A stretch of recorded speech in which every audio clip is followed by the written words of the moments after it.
করি। ওর বাবা আসছে। আসলে একটা ভুল করার আগে অন্তত ১০ বার ভাবা উচিত যে ভবিষ্যতে কি হতে পারে। আসসালামু আলাইকুম। আ আমি গ্যাজেটম্যান থেকে বলছি। গতকাল একটা অনাকাঙ্ক্ষিত ঘটনা ঘটছে। আপনারা সবাই অবগত হয়েছেন।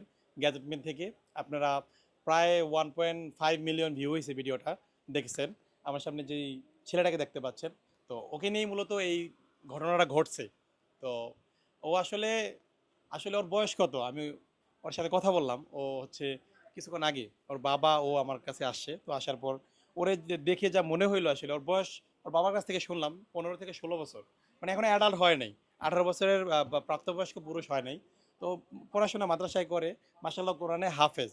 বাট গতকালকে যে ঘটনাটা ঘটছে এটা আসলে হয়তোবা ভুলবশত বা শয়তানের প্ররোচনায় পড়ে ওই কাজটা করছে। তো ও বুঝতে পারে নাই আসলে ছোট মানুষ অনেক সময় অনেক ভুল করে। আমরাও তো ছোটবেলায় অনেক ভুল করছি। তো আপনারা আসলে ওকে ক্ষমার দৃষ্টিতে দেখবেন। অনেক সময় ভুল হয়ে যায়। তো ছোট মানুষ সবচেয়ে বড় কথা কি জানেন? ও এত দূর থেকে আবার আসছে। এসে মানে সরি বলতে আসছে, ক্ষমা চাইতে আসছে। যে আমি আসলে শয়তানের প্ররোচনায় পড়ে, বন্ধুর প্ররোচনায় পড়ে এই ভুলটা আমি করছি।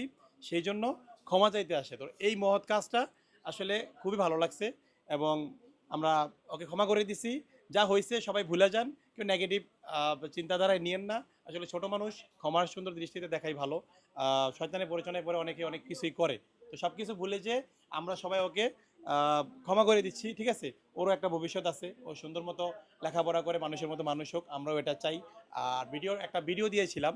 ওই ভিডিওটা সোশ্যাল মিডিয়াতে সবাই দেখছেন মোটামুটি। তো আমরা ওনাকে ক্ষমা করে দিছি। আপনারা ক্ষমা সুন্দর দৃষ্টিতে দেখবেন।